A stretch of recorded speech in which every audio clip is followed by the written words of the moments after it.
Black walnut trees can be identified by their fern-shaped leaves, which are made up of numerous little leaflets.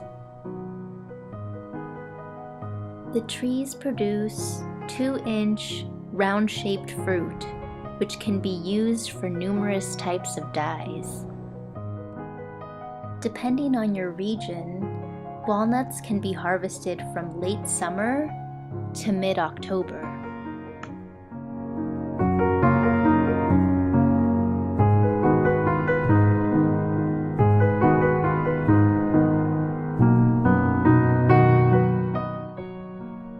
Black walnuts are covered by a hard, fleshy shell. It is interchangeably referred to as a husk or a hull. To achieve the darkest shades of brown, it is recommended that you harvest the hulls while they are still firm and green, although you can still obtain beautiful shades once the husks have started to darken.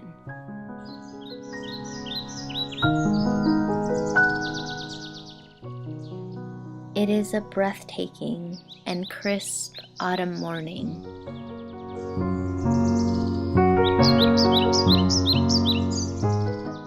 I am going to seek out a nice, quiet space in which to process the walnuts.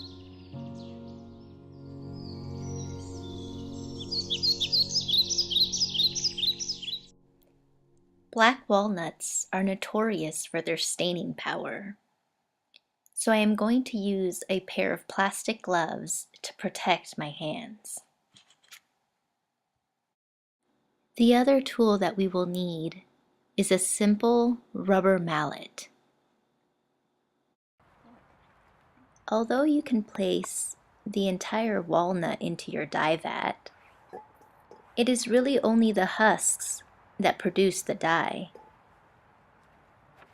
By removing the husks from the nut, you can better gauge the strength of your dye vat. And if you leave the nuts out to dry, they can later be cracked and eaten. Like many natural dye plants, black walnuts can be placed in the freezer until you are ready to process them. You can also process the walnuts by breaking the husks away from the nuts and laying the husks out to dry for later use. Although these walnuts appear dark in color, they were harvested when partially green. I placed them in the freezer to preserve them, and as they defrosted, they turned dark in color. I am only going to use about 12 ounces or 340 grams of husks for this tutorial. That is only about 1/5 of this bowl. I will freeze the remaining husks for later use.